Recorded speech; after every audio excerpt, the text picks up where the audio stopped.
Ça pour dire que moi, mon avis tranché ce soir, c'est qu'après cette phase de qualification, après ces débuts, je vais dire presque parfaits de Julen Lopetegui à la tête de cette sélection espagnole, je vais me permettre de dire quelque chose qui pourrait étonner certains, surprendre, voire énerver certains. Il y a bien longtemps que tu nous étonnes plus, tu sais. Mais j'ai des arguments pour dire que je pense que cette Espagne-là est plus forte que celle qui a gagné le mondial en 2010.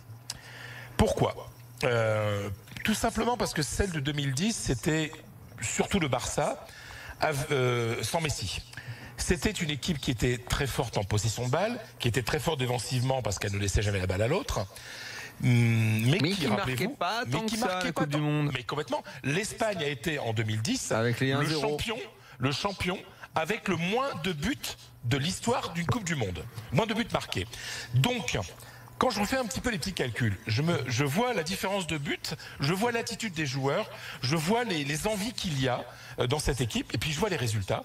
Cette Espagne a une différence de but favorable au terme de ses qualifications de plus 33.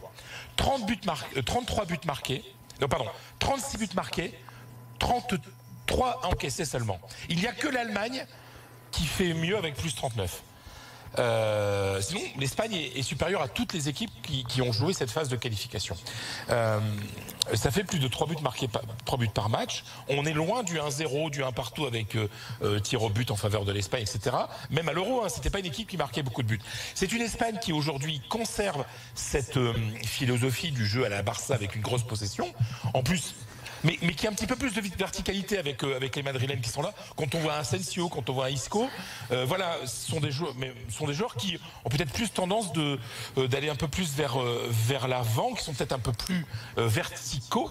Et puis, surtout, il y a un avantage énorme quand on veut marquer des buts, c'est que sur cette phase de qualification, sur les 36 buts qui ont marqué, 14 buteurs différents. C'est là aussi quelque chose de très positif. Donc je pense que cette Espagne est plus forte parce qu'elle a plus tiene más gol comme en espagnol, elle a plus de capacité à marquer. Et Fred, puis surtout, je peux me permettre juste, c'est un peu l'hôpital qui se fout de la charité, Fred. Alors attends, vas-y, finis Fred la vie et après ça va. Et je pense en plus que la jeunesse du sélectionneur peut-être un peu meilleur tactiquement que Del Bosque. Je pense que Julen Lopetegui apporte un petit plus que Del Bosque qui était un entraîneur un peu plus qui prenait pas de grandes décisions, qui était plutôt un accompagnateur des joueurs et d'un style. Je pense que Lopetegui a un petit plus quand des matchs risquent d'être compliqués. Donc cette Espagne pour moi elle est plus forte qu'en 2010.